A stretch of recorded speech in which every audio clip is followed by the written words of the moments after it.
Hello friends, welcome to my channel Solving Questions with Gauri Ma'am. Doctor Homi Bhabha बाल वैज्ञानिक competition इस exam के लिए प्रिपरेशन कर रहे हैं। अभी एग्ज़ाम के लिए कुछ ही दिन बाकी है, तो लास्ट कुछ दिनों का ये प्रिपरेशन है जिसमें आपको क्वेश्चन सॉल्विंग की प्रैक्टिस रखना बहुत ज़रूरी है। पढ़ाई हमारी लगभग हो चुकी है, उस पर बेस्ड अभी क्वेश्चन किस तरीके से आएंगे इसकी प्रैक्टिस रखो, जिसमें आप chapter wise question bank purchase कर सकते हो। ये चैप्टर वाइज क्वेश्चन बैंक मैंने बनाई हुई है जिसमें over 300 questions are there with answer key along with 4 mega test. तो ये कंप्लीट प्रिपरेशन हो सकता है अगर ये चैप्टर वाइज क्वेश्चन बैंक आप लेते हो। यहाँ पर व्हाट्सएप नंबर दिया गया है, उस पर आपकी इंफॉर्मेशन मैसेज करिए, मुझे कांटेक्ट करिए and you can pay online for this. ये क्वेश्चन बैंक ऑनलाइन ही अवेलेबल है, तो आपको कहीं जाना नहीं, राइट? तो ये ज़रूर लीजिए। आज का जो क्वेश्चन हम डिस्कस कर रहे हैं वो है 2023 के पेपर से लिया हुआ। लास्ट चैप्टर जो है ना, द यूनिवर्स, उस चैप्टर से ये क्वेश्चन बना है। देखो, the planet Uranus appears to be spinning और rolling in its orbit because its axis is nearly dash to the orbit, perpendicular, inclined at 23 degree, inclined at 0 degree, inclined at about 180 degree. Last chapter जो है Maharashtra state board की text book का science की, उसमें ये chart दिया गया है, वहाँ से ये चार्ट मैंने लिया है जिसमें हमें प्लैनेट्स के बारे में इंफॉर्मेशन दी गई है। Name of the planet, number of known satellites, inclination of the axis in degrees, period of rotation, period of revolution, magnetism, atmosphere and rings.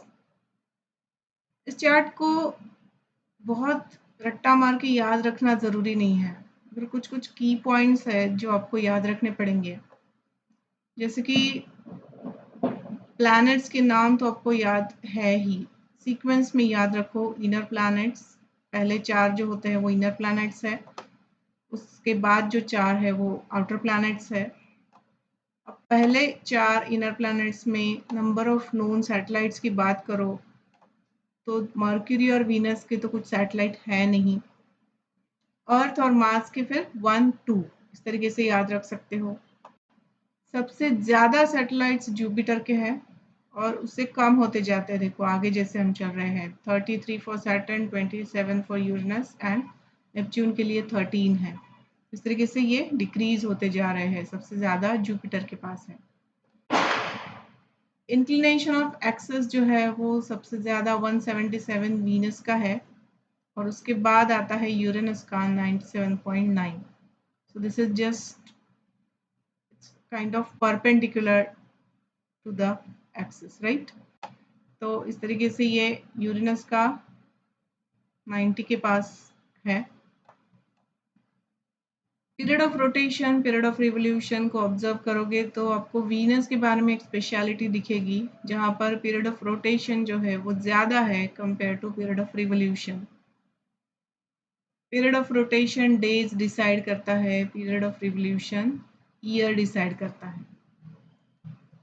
मतलब वीनस का जो डे है वो उसके ईयर से बड़ा है, ठीक है? तो इस तरीके से याद रखो। बाकी मैग्नेटिज्म के बारे में बात करोगे तो अर्थ के पास मैग्नेटिज्म है इनर प्लैनेट्स में, बाकी किसी भी इनर प्लैनेट के पास मैग्नेटिज्म नहीं है और बाकी सब आउटर प्लैनेट्स के पास मैग्नेटिज्म है। एटमॉस्फेयर जो है मर्क्यूरी पर नहीं है, बाकी उसके बाद जैसे भी चले जाते हो तो एटमॉस्फेयर दिखाई देता है।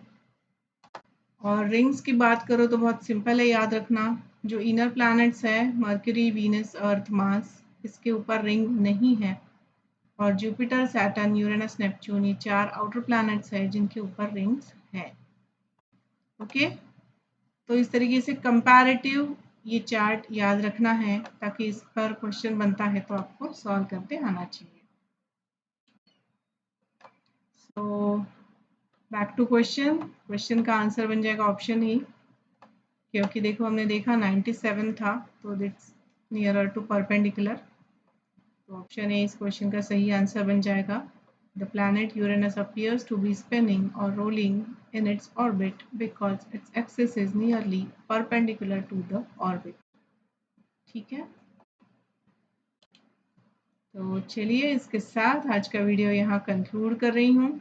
इसी तरीके से सॉल्व एमसीक्यूज लेकर आ रही हूँ। चैनल को ज़रूर देखते रहिए, आपके फ्रेंड्स के साथ शेयर करिए और सब्सक्राइब भी करिए। All the best, thanks for watching.